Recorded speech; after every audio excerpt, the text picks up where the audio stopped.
everyone, welcome to Locked On Lakers. It's trade season. It's officially here. What can the Lakers do between now and the deadline to improve their chances?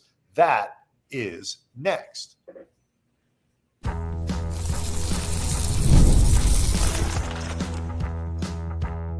You are Locked On Lakers, your daily Los Angeles Lakers podcast, part of the Locked On Podcast Network, your team every day. Thanks to everybody for making Locked On Lakers your first listen of every day, Monday through Friday, sometimes on weekends, Andy. No matter where you get your podcasts, you are part of making the Locked On Podcast Network and this podcast, the number one podcast network in sports podcast network in this or any other known universe. We certainly appreciate it, whether you're getting your subscriber through Apple iTunes, through Spotify. Maybe you're one of the 37,000 plus subscribing and watching many of the live shows on the YouTube channel, Locked On Lakers on YouTube. However you do it, we certainly appreciate you taking the time. Andy was out in El Segundo on Tuesday at practice. He saw the e-bikes that Luka Dončić gifted to Lakers teammates and staffers on Tuesday. This is the big holiday gift, so he can report on that. He can also tell you which staffer didn't get his bike because Andy rode it home. So we'll see about that. But first... Well, technically that staffer did get his bike. I just took it. That's right. I mean, I pretended to be. If you break into somebody's home and you steal all their stuff, technically they got their stuff. You just took it. Right. It's amazing. Nobody didn't realize that you weren't Stu Lance when you went to pick up your e-bike. Good fake ID. Okay, Mr. Lance. But first, before we get to I looked at the bike and I said, nice. And it was good enough for the security. Well, you look much different, Stu, than the last time we saw you, but the noise, I guess it is you. Bingo. Imagine how many doors you could open with that. Man, they are having a miserable season over there in Clippertown. The Lakers, Andy, they've got flaws. I think that is how most of us feel about what's happening in Clippertown right now, where the bottom is completely dropped out. Maybe they can make improvements as trade season begins. There's a long way. Just got to channel their inner street light, and I think everything will work out. Oh, God. There's a lot of time between now and the trade deadline when all of this ends in February. But what's important about today is it's the first day that everybody is eligible. Not everybody. Most of the players around the league are now eligible to be traded. Teams can start engaging in that stuff. And it's never too early to start thinking about how your team can be improved, especially, Andy, given that the Lakers have had their flaws in their losses exposed in major, major ways for all to see. And so while trades aren't necessarily happening today, it is interesting to think about where the Lakers fit into the ecosystem of teams that will be trying to improve, because they are obviously right near the top of the Western Conference and in position to potentially do some damage in the spring if they get a couple breaks. To your point with the Lakers and what they might be trying to obtain leading up to the deadline, and for those unaware, December 15th, which is a couple days ago, that marks the first day where the majority of players who either signed contracts as free agents during the offseason or extensions become trade eligible. Enough time has passed. There are a handful of players that won't become trade eligible till January 15th. Herb Jones is among those with the Pelicans, a very good defensive wing that a lot of teams, including the Lakers, have been linked to and will continue to be between now and the deadline, because the Pelicans, if they have any common sense whatsoever, should be tearing that thing down. Then again, common sense and the Pelicans it's not often two things linked together. No. But now is the time where teams can at least start, I think, more of these exploratory calls at the very least, just knowing that you can now actually start getting some traction. And if things move faster than you may have expected, they can become realities. What's going to be interesting for the Lakers is, on one hand, to your point, their 7 losses have been all double digits and have really laid bare the weaknesses of this team that, frankly, I think all of us knew heading into it. But athleticism, defense along the wing, speed, those type of attributes, those are often also some of the more difficult qualities to trade for around the league. Everybody wants those type of players. The Lakers will not be the only team interested in adding a wing defender who can stretch the floor. They won't be, but I think for starters, it's really interesting to me to see how other people view the Lakers in terms of how active you think they're going to be. I mean, set aside for a minute, can the Lakers get into the Giannis sweepstakes before the deadline? If there is a Giannis sweepstakes before the deadline, the answer is no, they can't, because they will have trouble coming up with the money to match Giannis's salary. They don't have the draft capital. They don't have the young players and all that kind of stuff. Set aside the what can they do questions that are around the roster. Like, what do they have to offer people? It's also the what will they do? Will they be aggressive trying to improve this team? Given some of the talk about the summer of 26, about uncertainty, what happens this offseason when LeBron theoretically comes off the books, and you're going to have to, theoretically bring back Austin Reaves and all this kind of stuff. The Athletic, for example, categorized, they did a teams by grouping, and, aggressive buyers, aggressive sellers, and, teams that might stand pat. They had the Lakers in the stand pat group, that they don't expect much to come from them, in part because of the summer of 26. I'm not sure I totally buy that logic. Not sure I do either, but just the perception of the Lakers as, they won't be sellers, but as non-buyers. They may be sellers. They're not going to be sellers of anything or anyone considered of great value around the league, other than whatever you think of the 1 first-round pick that they can trade right now. And I guess what I mean by sellers is, like, when people, commonly people think about sellers at the deadline or teams that are willing to trade up stuff that other teams might want for future assets, for things like that. Yeah, that you're right. That's a better way to put it. Because I was going to say they have some expendable players or contracts that they may move, but that's not really sellers. You're correct. And I don't see how. I mean, look, I think Giannis shaking loose and all that stuff potentially earlier than the summer, which is the earliest that the Lakers could possibly start to put a credible offer together. And even then, it's unlikely. Milwaukee would have to lose their minds to make a trade to the Lakers, even when they get control of like another pick and all. It's just, they could do better. I do think it helps them that this stuff starts to shake loose now, because if Giannis looks like he's going to be on the move somewhere else, to a Houston, San Antonio, one of these teams that can offer Milwaukee a really good package for Giannis, it takes that summer off the table, because unless you think Nikola Jokic is going somewhere, and I don't think anybody does, the Lakers can be much more aggressive thinking about right now. And I know we're past this idea of building around LeBron, like you got to win one for LeBron. Winning for LeBron right now means doing something aggressive to maximize Luka in his prime. Yes.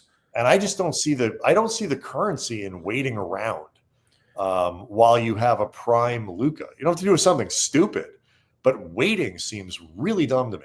Well, particularly if you are waiting for what you feel like is a 10 to 15% chance of Giannis at most. That to me feels like in a season where you've managed to cobble together a lot of wins despite some very glaring weaknesses that we talked about, and they have beaten some good teams during these opening 25 games. They've had some quality wins. It's one thing not to go all in for the sake of going all in. And honestly, pre-Luka, it felt like if the Lakers were going all in the last season or so of LeBron and AD, it would have felt more like they were doing it out of a sense of obligation as opposed to truly believing in what could still be accomplished in the LeBron and AD era. I think they very rightly recognized in all likelihood that window shut. It's our own damn fault it's shut, but it's shut nonetheless. That to me would have felt like if they had made another big move, it would have been more out of either a sense of obligation or what the hell else are we going to do, as opposed to really believing in it. You want to make sure that if you make an aggressive move before the deadline to try to capitalize on now, and I would be in favor of that, I think one way to try to approach it would be to start building next season's team now. And if you can start getting some players that you like moving forward, I would certainly prioritize that over cap space that you could use to trade Giannis or somebody else into. Let's stay on that for a second. I do want to tell people first that today's episode is brought to you by Game Time. Download the Game Time app, create an account, use the code LOCKEDONNBA for $20 off your first purchase. You are touching on, Andy, the most viable way for the Lakers to help themselves this year. There is a type of player that they could target that would give them the most options probably in what they could get back. We'll explain next.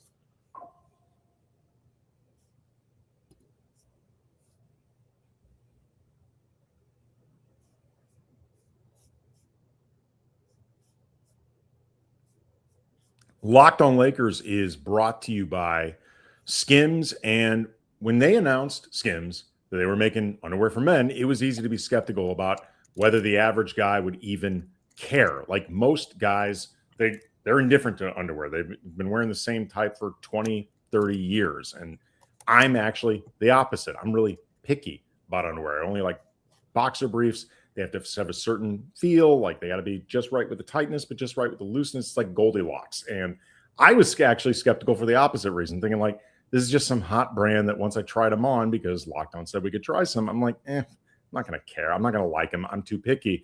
I was really, really wrong. I tried the 3-inch and the 5-inch boxer briefs, and they are both awesome. They're super comfortable. They don't bunch up. They feel great between your skin and your pants. They look awesome. Your partner's going to dig them.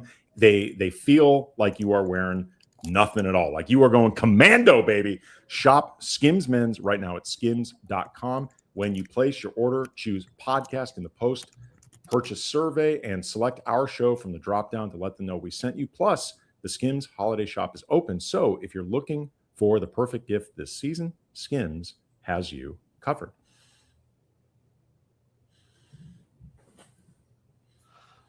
It's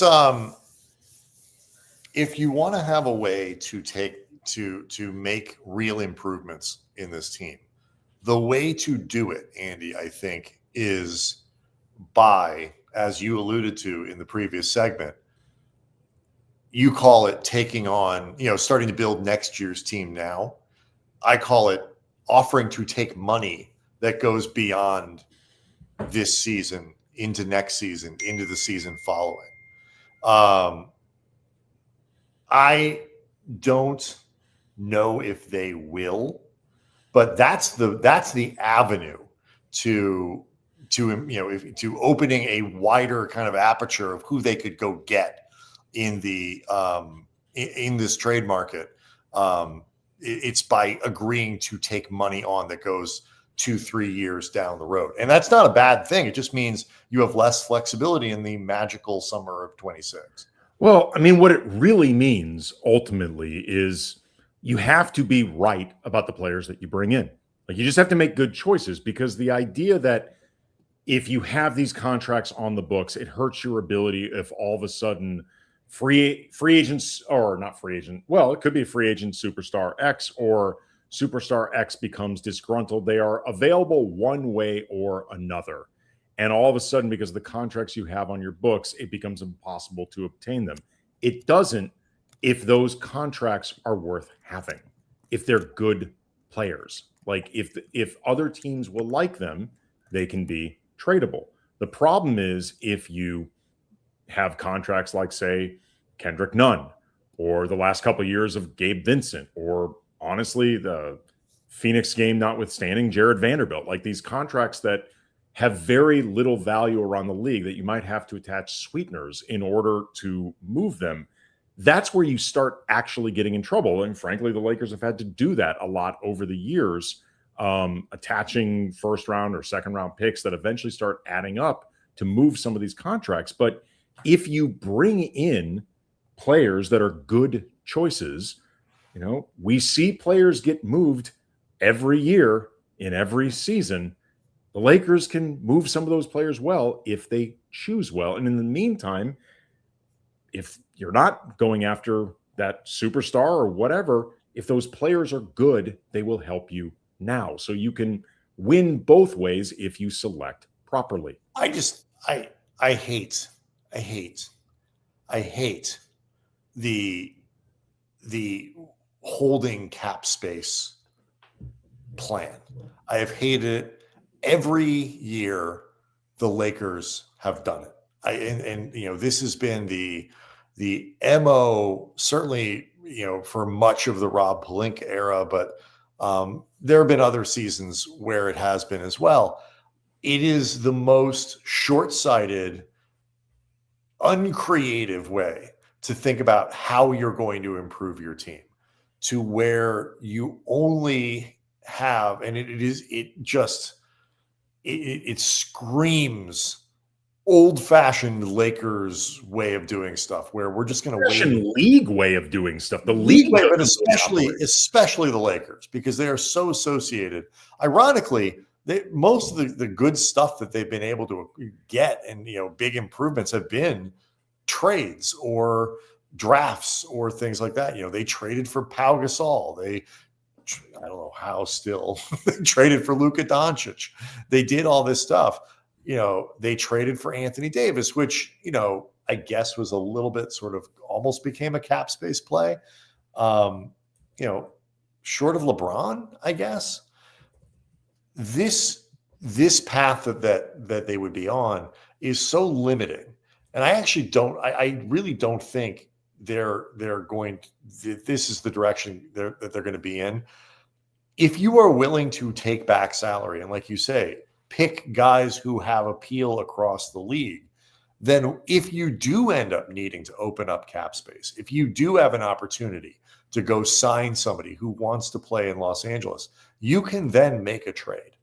You know, these are not blood oaths where you are sworn to keep a guy for the length of the contract, assuming you, like you say, pick wisely. And I just hate the idea of waiting through this offseason into the next one, doing anything where you're not trying to leverage the prime of Luka Dončić as much as you can each year. Now, that doesn't automatically mean that you're going to be able to, quote unquote, go all in every year.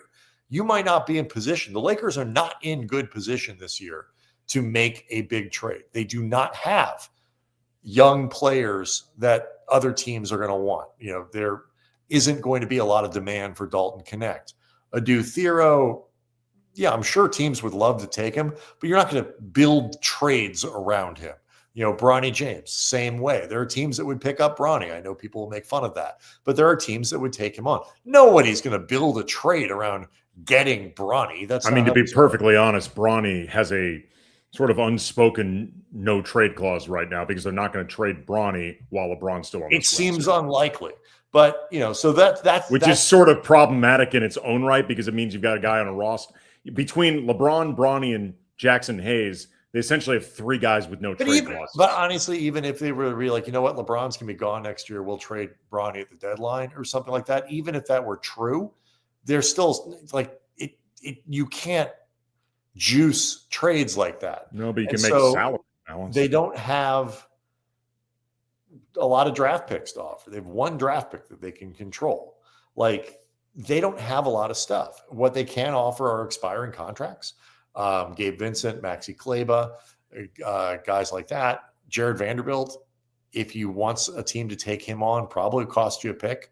There's no probably involved. Rui, unless you're taking on somebody else's bad money. Right.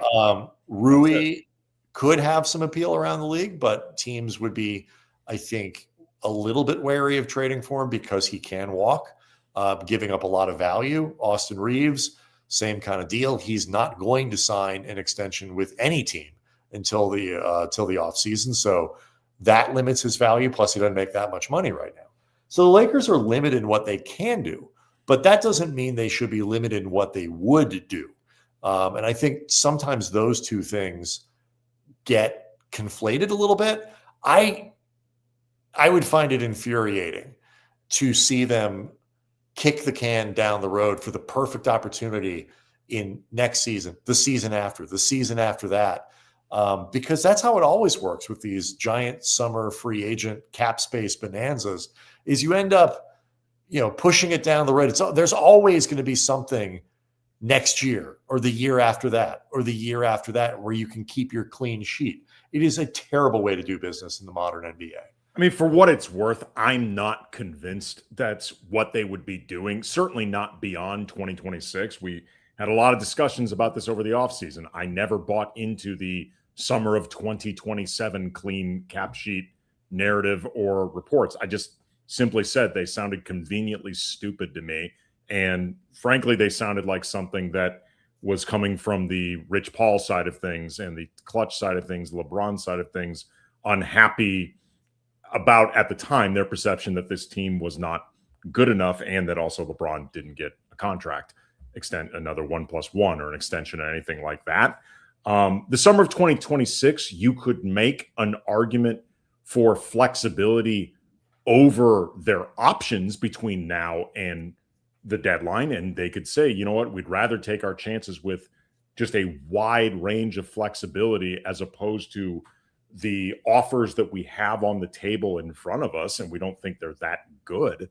But that's a different story. But see, like that to me is a decision that you make independent of. Yes, does this help us now? Is this a good idea now? Yes. Like, they should never, ever, ever. If waiting for the perfect free agent. Let's do these and come back, talk about it a little bit more. So we'll get into that coming up next.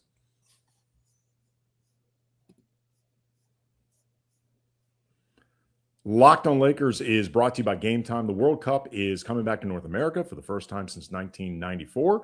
And with 48 teams for the first time ever, it's going to be massive. But let's be honest, getting tickets, that's usually the hardest part. That's why the Game Time app is clutch. It's giving fans a real advantage when it comes to snagging seats. With Game Time, you can track price drops in real time, get alerts when great seats open, and buy tickets the moment they hit the app. It puts the power back in your hands and makes going to the World Cup realistic instead of impossible. Pick a game, tap a section, have your tickets locked in within minutes. There's no confusion or no hunting for fine print. Prices include upfront fees, which I love. There's no last-second surprises at the checkout. Take the guesswork out of buying World Cup tickets, every match, concert, or event with Game Time. Download the Game Time app, create an account, use the code LOCKEDONNBA for $20 off your first purchase. Terms apply. Again, download the app, make an account, use the code LOCKEDONNBA for $20 off. Swipe, tap, ticket, go. Game Time. Locked on Lakers also brought to you by Robinhood. Nobody knows your money goals better than you. Robinhood puts you in control of your money with tools that work as hard as you do.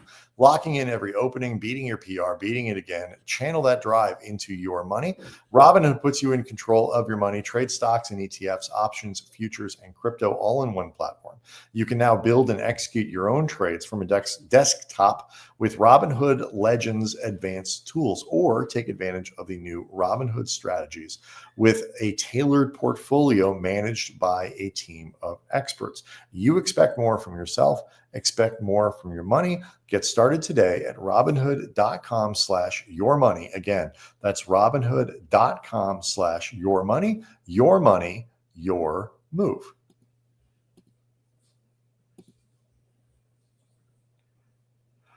Quick word on the Everydayers Club before we jump back into the trade talk.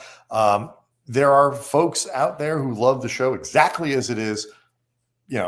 Everybody, you can take a deep breath for the next 30 seconds. But if you are somebody who wants to level up your experience a little bit, maybe take the show ad-free. We do get your emails, so we know that there are people who would like to do that. The Everydayer Club is a way to get Locked On Lakers with no interruptions, members-only Discord access, and more, all for just $5 a month. You do this by heading over to lockedonlakers.supercast.com.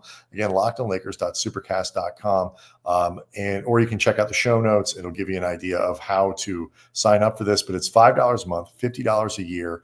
And if you want to get that ad-free experience, you can. If you want to leave things exactly as they are, again, we're not changing anything. It doesn't put the show behind a paywall, nothing like that. It's just an additional experience for those of you who want it. So lockedonlakers.supercast.com if you're interested. If there's an opposite to the impulse of, the Lakers are, we gotta preserve our cap space, Andy, flexibility above all other things. The opposite of that is all in. Like, you've got to make a move for the sake of making a move, to show that you're serious about winning, or i.e. do stupid things. The Lakers should never do stupid things, even when there's pressure to win right now, and there is, because the Lakers are good. They have LeBron, who is still, he's rounding into form. He's not LeBron of old, but he's a pretty good player. With Luka Dončić, you have Austin Reaves. You're at the top of a very competitive conference. You're good. There's pressure to win now. That does not mean they should do something stupid. There's a lot of room in between. And all I'm calling for is for the Lakers to not wait because they feel like this amazing opportunity is just around the corner, Andy. If we just, it's one summer away. If we just, the perfect superstar for Luka Dončić. No, he's gone to a finals without, the quote unquote perfect, top 5 co-pilot. Kyrie's a great player, but he's not Giannis. Luka doesn't necessarily need Giannis to take a team to a finals. Well, I mean, the question would be, Kyrie may not be Giannis, but Austin Reaves, or maybe this version of LeBron, isn't Kyrie, or Sure. that version of Kyrie. So that would be where the calculus for, looking for a superstar would come in. And obviously, if one is realistically available, it should be pursued. Your larger point, though, about the waiting is the real thing. What I think is going to be interesting, though, is just, like we said, we understand. I think it's pretty obvious. Remove superstar X from needs and just think about what is lacking from this team. The attributes, like we said at the top, they're pretty obvious. They're pretty glaring. Everyone knew heading into the season. It hasn't changed. A guy like Herb Jones, for example, isn't available to mid-January, but he is going to cost at minimum the first-round pick that the Lakers have available, if for no other reason than they're not really going to be able to offer New Orleans anything better. Like, expiring money doesn't help New Orleans because they don't get free agents anyway. They need as many young players in the form of young players or picks that become young players as possible. And for the time being, unless you really love the glimpses of Adu Thero or believe that Dalton Connect is just wholly miscast or just stuck in a bad situation with the Lakers and he could be better somewhere else. And, I could understand maybe if the Pelicans thought that would be a worthy try. they don't really have anything else that they could offer New Orleans that they'd be interested. Like, forget the fact that Austin Reaves would never either re-sign with that team or allow himself they have the pick. to sign and They can trade offer it. the pick, and the pick is likely to be in the high 20s because Sure. you have Luka. But I'm just saying, Austin doesn't even make sense for the Pelicans, period. He's too old for a rebuild. But like, if you start thinking about more mid-tier names, you know, like a Keon Ellis, for example, in Sacramento, he is a solid outside shooter and a very good defender. He's tricky to trade for, because he makes so little money. So again, they have to really either like Thero or like Dalton, or maybe you have to expand this thing somehow. But he's also somebody you might have to overpay to win a bidding war for. And Keon Ellis is an impending free agent. So you have to be pretty confident that you want to retain him for a while, because while I think he'd help this team, I don't think Keon Ellis is I don't think he is going to help the team enough that he's worth burning a first as a potential walk-away guy, because you ultimately don't want to pay him. He's also, I mean, he's another guy who's kind of a concept as a player as much as he is a proven commodity. I mean, he's not played huge minutes consistently in the NBA. He is the Jared Vanderbilt of the Sacramento of Locked On Kings, in the sense that he has there's a lot of why isn't Keon Ellis playing well more? I would say, though, and I think Matt George would, our friend over at Locked On Kings, would say some of the reason that his playing time has been up and down and everything has been crazy is just that's the function of the Kings. No, I understand that. All I'm saying is it's not like you can point to him and say, here's a guy with a track. He is still a somewhat speculative player. You have to look. You have track record. Well, you have to essentially do the same thing that the Lakers did when they traded for Rui. And obviously giving up, they didn't care about giving up Kendrick Nunn, but I believe they gave up 3 seconds in that deal. That's not insignificant. And Rui was on an expiring contract. You had to have felt at least fairly optimistic about, if we put Rui in a different setting, he can become the type of player that the Wizards thought he was when they drafted him as a lottery pick in the first place. Like, you're doing that type of a speculative deal on somebody like Keon Ellis, and just thinking like he's been surrounded by all of this chaos. Yeah. I think there's going to be, for the Lakers, at least for the time being, with their relative lack of truly attractive assets. And also, I think the idea that if possible, you want to retain, for the most part, there are going to be exceptions, but I think you want to try to retain Rui, the best of your expiring contracts, and add to that, as opposed to theoretically swapping out Rui, maybe gaining certain skills you don't have, but losing what you have in Rui. I think there's going to be an element of flyers being taken for the Lakers with their particular situation. Or let me throw out a name that was discussed today in the media room, just as a possibility, because I think you could do this with just expirings and no firsts at all. Terrence Mann with the Nets. He's got a couple years. He's got about $31 million owed past this season. He's not considered with having a good contract at all, but there were times with the Clippers he looked very good. And you could get him, or should be able to get him, and I demand to get him, without giving up any firsts, which would leave you some flexibility to do something else. Maybe. I mean, I don't object to that. I mean, do I necessarily want to be on his contract for the next couple of years? Not really. Do I look at him as somebody like, doesn't excite me.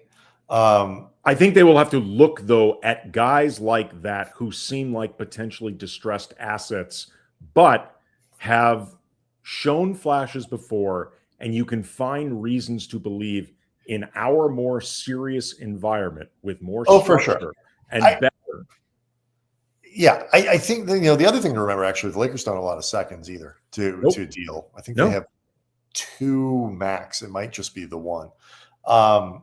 So that's something else to consider. Hollinger put out a list of players, sort of like guys he's looking at. He's calling his all trade deadline team. And that's, it's obviously looking very far ahead, but there are guys like Giannis, we already talked about, Jonathan Kuminga. I'm not going near that. LaMelo Ball, not, doesn't work for the Lakers anyway. Still not going near that. DeMar DeRozan doesn't make sense for the Lakers. Lesser players like Jeremy Sohan on San Antonio, guys like that, CJ McCollum is probably going to be on the move. You could probably find a bunch of Clippers right now.